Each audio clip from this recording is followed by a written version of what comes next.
dízimo da sua oferta, deixando aqui no altar, nós temos alguns gastos de Bonacida. Gastamos muito esse final de semana. E nos ajude aí. Eu vou ter falado sempre, se você ainda não é dizimista, passe a ser. Você vai ver a diferença na sua vida. Porque mesmo porque você sabe que a igreja é mantida somente com a sua dízimo da sua oferta. A água e a luz você paga com o seu dízimo da sua oferta. Todas as reformas que tem na igreja também com o seu dízimo da sua oferta. E dinheiro das campanhas. Nós não temos ajuda do governo, nós não temos ajuda de político. Aqui é só dinheiro que entra na oferta de cada um de nós. Vamos sacar, gente. Aleluia. Jeremias 18, versículo 1 a 6.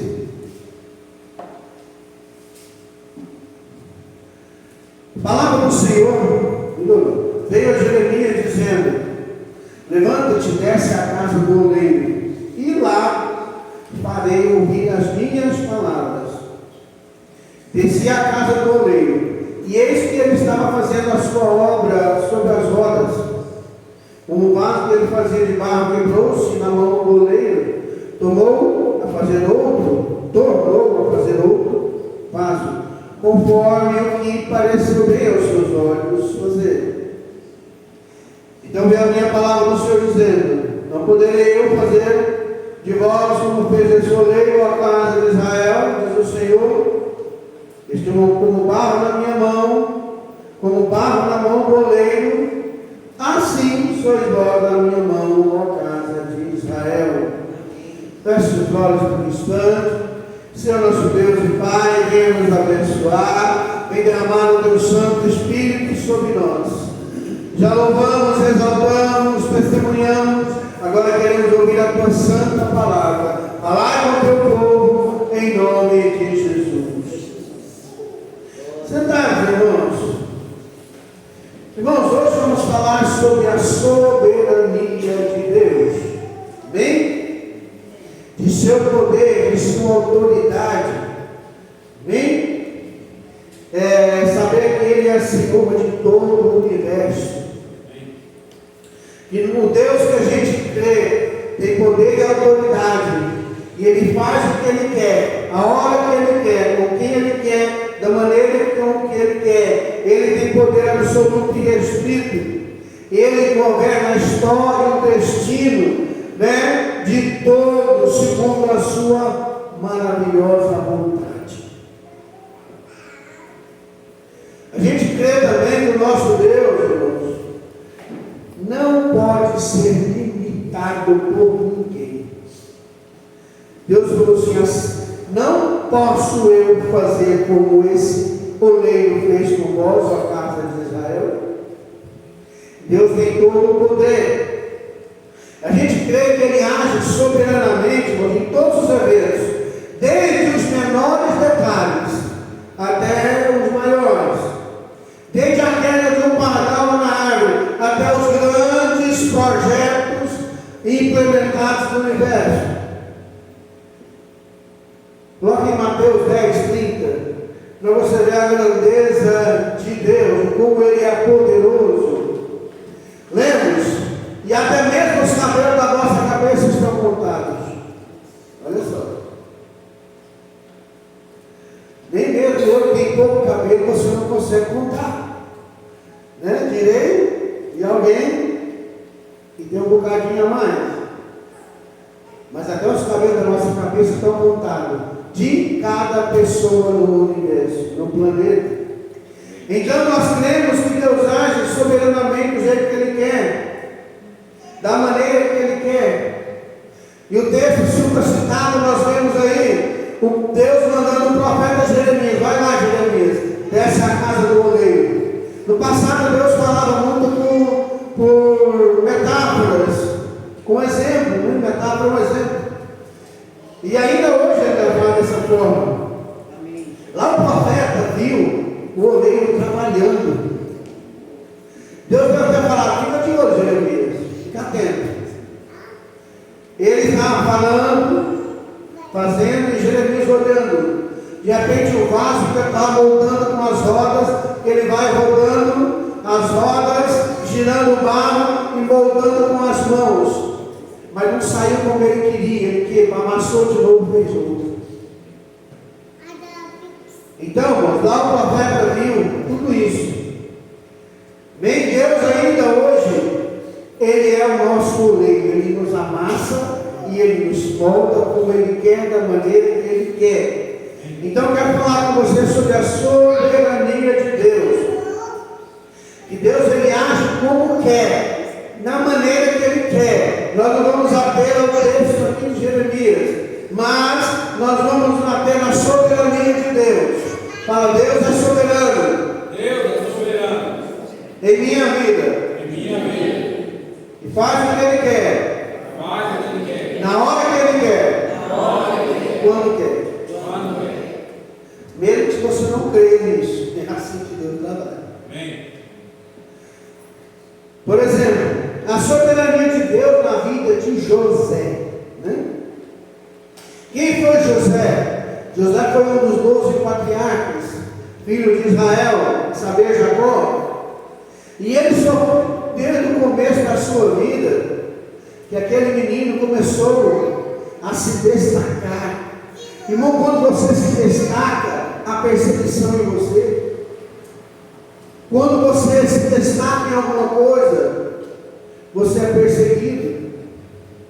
Então José enfrentou ciúme dos irmãos, muito ciúme. José era o 11º filho de Jacó, e ele sofreu muito ciúme, ódio dos irmãos, e como nós sabemos, os irmãos o venderam como escravo. Por quê? Para os irmãos, José era o favorito de seus pais, né? Porque ele era filho da sua amada de Jacó, Raquel. Lembra que Jacó trabalhou 14 anos para se casar com Raquel? Já pensou? Você não sabe o que é amor, não. Jacó trabalhou 7 anos, sol e noite, dia e noite, para se casar com Raquel. Como nós sabemos, na hora do casamento ele foi enganado. Casou com Lia, embriagaram o homem. Como lá naquela região, a moça não vai se casar, cobre tudo. Quando amanheceu, ele falou: meu Deus, o que você está fazendo aqui, minha cunhada? Eu falei: não, você não é minha cunhada, sou sua cunhada, não, sou sua esposa agora. Ele casou foi comigo. Jacó ficou pirado com o seu sogro, foi lá, falou: não, vamos fazer o seguinte, você trabalha mais 7 anos para mim. Passado o tempo da lua de mel, você vai se casar com a próxima, com a Raquel. E assim ele fez. Ou seja, ele trabalhou 14 anos, irmãos, por amor. Então o jovem de hoje não sabe o que é amor. José, então, sofreu muito ciúme por ser filho da amada de Jacó. E os seus irmãos o venderam, e chegando lá no Egito, ele se tornou. Mas imagina só, lá de onde ele estava até o Egito, é em torno de 300 a 400 quilômetros. José chegou lá todo sofrido.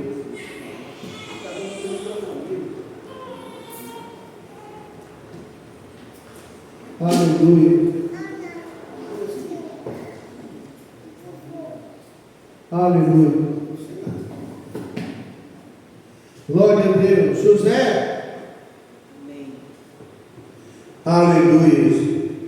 Então imagina só, José saiu de lá da sua terra, até chegar no Egito. Ele saiu de lá e chegou lá todo detonado, todo queimado, todo destruído.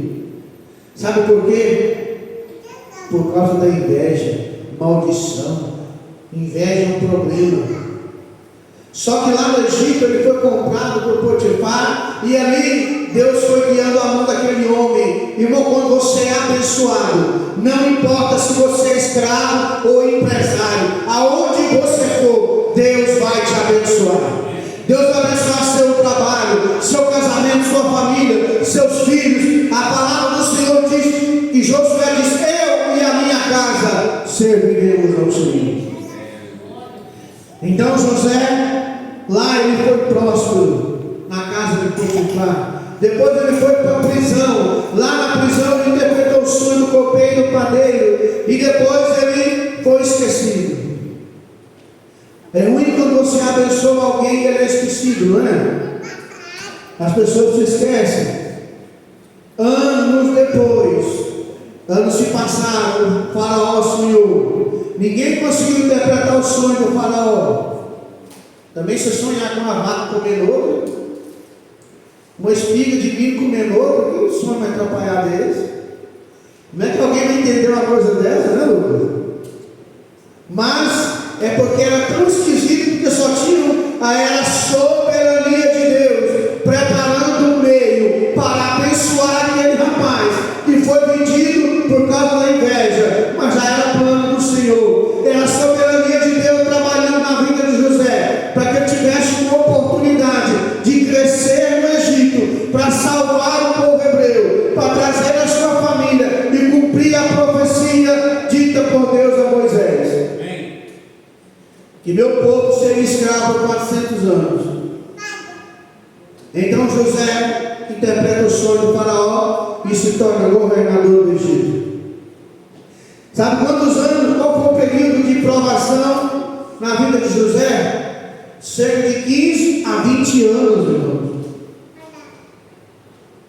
Já pensou José? Desde que ele saiu da cisterna, que ele foi vendido por seus irmãos, até chegar a ser governador do Egito, o homem mais forte do Egito abaixo do faraó.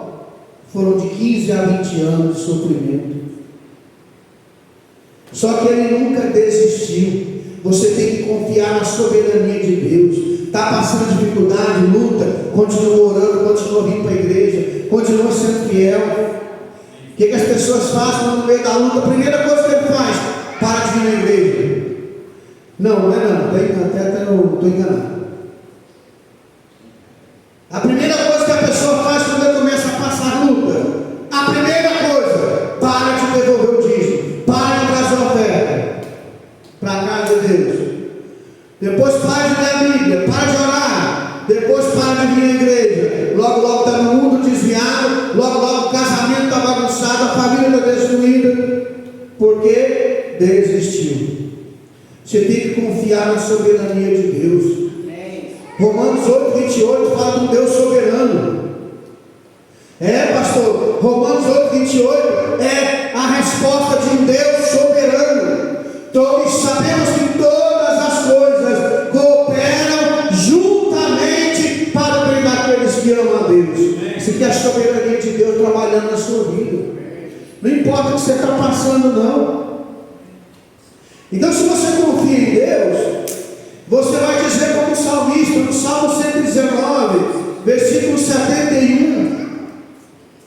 Será que você consegue falar isso aí? Salmo 119, verso 71. Cadê? Foi-me bom ter sido afligido, para que eu aprendesse os teus estatutos. Olha só, foi bom ter sido afligido.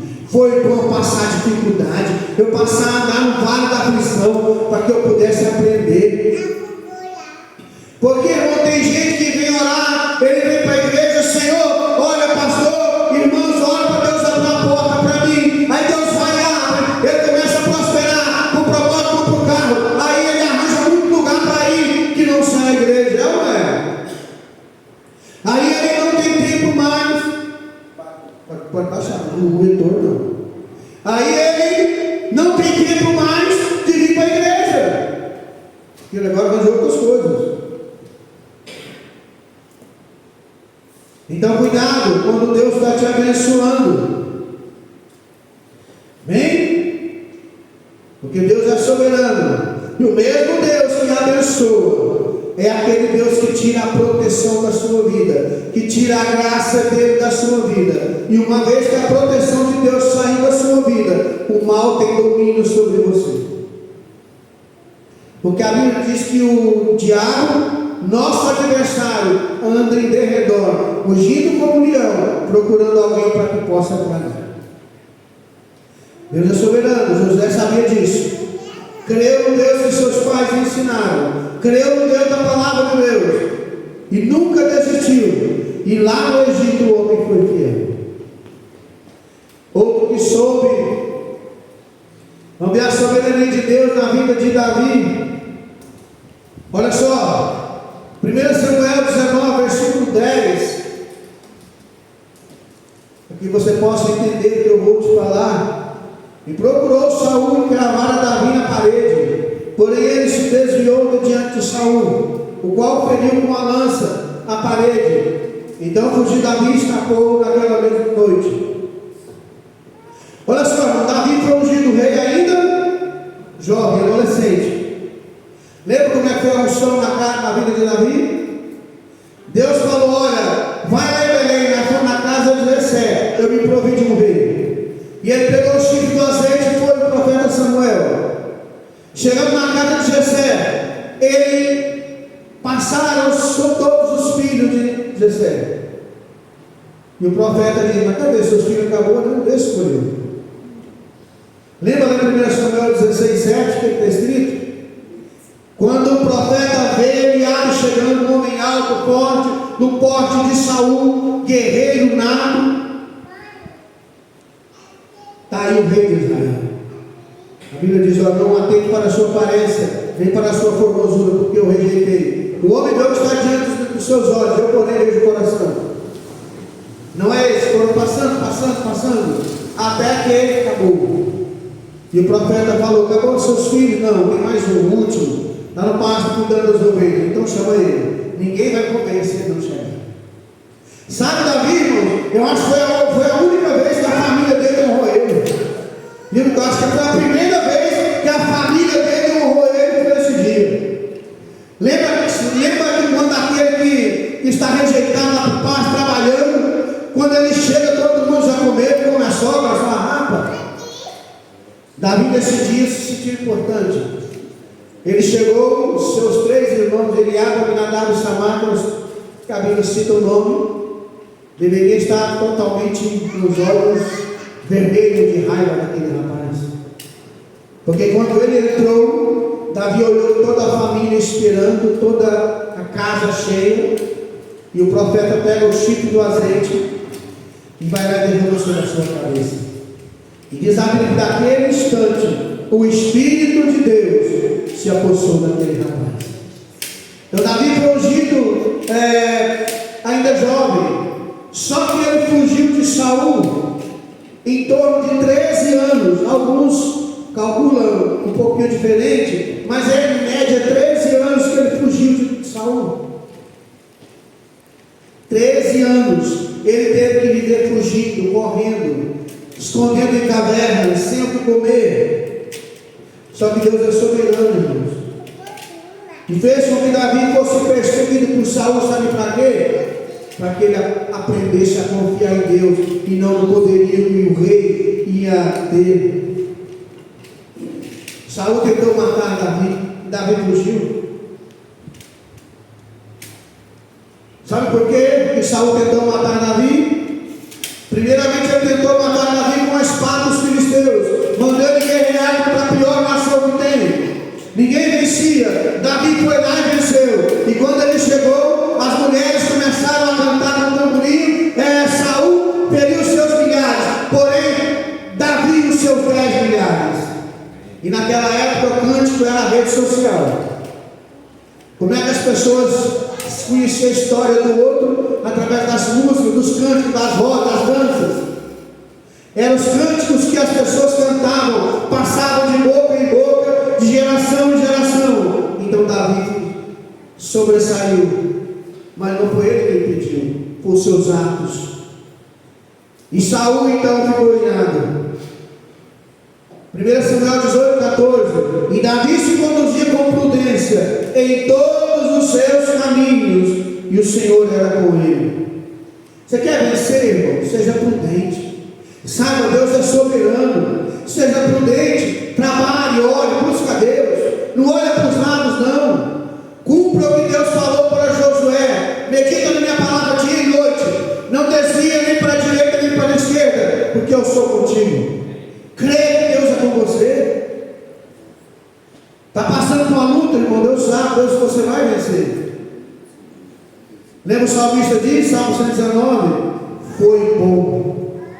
Sabe por que foi bom ter sido afligido? Porque chegou o dia que a aflição acabou. A sua aflição vai acabar também.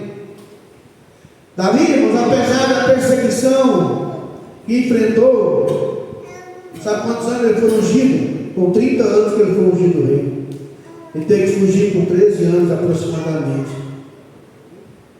Sabe, 2 Samuel 5,4. Da idade de 30 anos era Davi quando começou a reinar. 40 anos ele reinou. 2 Samuel 5,4. Foram 13 longos anos. E olha como Davi, interessante que Deus é tão misericordioso, soberano, que quando Davi saiu, ele não tinha nada, ele nem tinha espada. Ele passou e falou para o sacerdote Aimeleque para pegar, ver se tinha alguma coisa para ele comer. E ele pegou os pães da proposição, que todo dia trocava, e os pães que estavam ali no dia anterior eram guardados para o sacerdote comer. Davi pegou aqueles pães, a espada de Golias, que ele não tinha nada em mãos, e ele saiu errante, irmãos. E as pessoas descobriram que Davi estava caminhando pelo deserto. Então os homens que eram rejeitados, criminosos, gente de toda espécie juntou a Davi, até que ele juntou 300 homens. E com 300 homens ele tinha mais poder que um exército. Sabe por quê? Porque Deus é soberano. Estava ensinando a Davi como liderar. Quando Davi fugiu de Saul, ele estava aprendendo o que é liderar, o que é trabalhar com gente que não te respeita, gente que às vezes não te escuta a sua liderança. Irmão, não reclame no meio da provação. A única coisa que você tem que falar é: Senhor, o que o Senhor quer me ensinar com esse problema? O Senhor quer me ensinar com essa dificuldade? Foi por isso que Davi escreveu Salmo 20, versos 6 e 7. Depois que ele foi ungido, depois que ele foi liberto de tudo isso, ele escreveu: agora sei que o Senhor salva o seu ungido. Ele o ouvirá desde o santo céu, com a força salvadora da sua mão direita. Porque uns confiam em carros, outros em cavalos, mas nós faremos menção do nome do Senhor nosso Deus. Olha só, irmãos, Davi passou por aflição, mas venceu.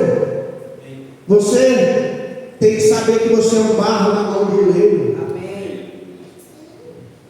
E o oleiro teve trabalho para ir lá tirar o barro, até chegar e preparar ele para colocar ele na mesa, para poder fazer o vaso. Então ele não vai desperdiçar ele, não. Deus não vai te desperdiçar. Deus não quer que você se perca. Deus quer que você se salve, que você salve a sua família, que você mude o seu comportamento.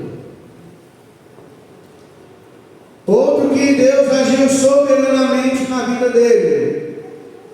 Não vai dar tempo de falar de todos, mas eu posso citar ainda mais um exemplo, que é Daniel e seus amigos.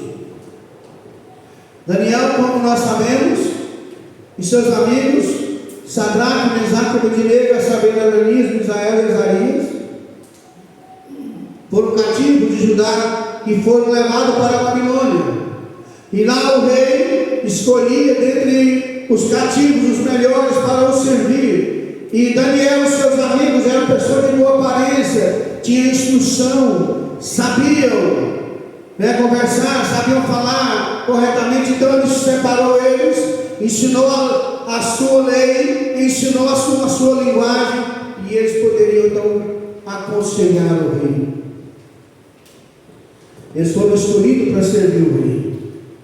Como nós sabemos, no começo de Daniel capítulo 1, eles recusaram a comida do rei, recusaram o vinho, as bebidas que o rei bebia, porque era consagrado aos ídolos, coisa que a lei hebraica não permite. Falou: me dá legumes, vegetais e água. E o seu intendente ficou com medo, ficou tudo bem, e nos experimenta uma semana, 10 dias, depois nós vamos ver. E assim foi feito, e Deus os abençoou. Depois de 10 dias ele estava melhor do que todos. Deus o abençoou com sabedoria e capacidade para interpretações. Deus o abençoou, olha só, e aqueles jovens foram crescendo nos impérios que esteve ali, nos reinados de Nabucodonosor e tantos outros, ao ponto deles serem os três, Sadraque, Mesaque e Abednego, foram convidados a curvar diante de uma imagem de 30 metros, 15 metros de altura, 30 côvados, mas eles recusaram. Eles foram lançados na fornalha de fogo, mas naquela fornalha Deus os livrou, porque eles eram fiel. Quando você é fiel, Deus te livra. Não tenha medo da fornalha, não tenha medo da cova dos leões. Daniel foi lançado na cova dos leões. O rei Dário fez de tudo para tirar, libertá-lo, mas era plano de Deus que ele fosse livre, porque Deus é soberano, e Deus tem domínio sobre o homem, mas tem domínio sobre os animais também. E naquele dia o leão jejuou, como diz o hino. Lembra do hino? O leão jejuou, por quê? Porque Deus assim o quis, porque Daniel estava ali. Quando você está na presença de Deus, Deus é soberano e vai cuidar de você. Não tenha medo, a mão de Deus está sobre a sua vida. Eu fico preocupado hoje, eu fico triste, porque eu vejo as pessoas no momento de dificuldade, uma provazinha pequena, começa a lamentar, reclamando: ah, Deus não me ouve mais, Deus esqueceu de mim. Irmão, para com isso. Não é porque você está passando pela fornalha da aflição que o Senhor não está olhando para você, está assim. No tempo certo, leia Isaías 55, você vai ver que está escrito: os meus caminhos não são os vossos, assim como os meus pensamentos não são os vossos. O tempo de Deus é diferente. Deus, ele sabe o tempo certo, tempo de exaltar e tempo de abater, tempo de nos humilhar para que a gente possa aprender a confiar mais. Deus é soberano, irmãos, e tem poder, todo o poder sobre nossa vida. Nunca se esqueça disso. Foi assim com José, com Davi, foi com Daniel e seus amigos, foi na vida de todos os grandes homens de Deus, como Paulo, que foi açoitado, foi apedrejado, foi fustigado com varas, sofreu naufrágio, mas em todas essas coisas somos mais que vencedores por aquele que nos amou. Irmão, quanto a mim, não julgo que ele alcançado, mas uma coisa faço, eu esqueço das coisas que ficou para trás e avanço pelas que estão diante de mim. Todos que são perfeitos têm esse pensamento. Filipenses 3, Paulo diz assim. Então eu vou desistir. Não desista da sua fé. Não pare de orar, não pare de clamar. Fiquemos em pé nessa noite.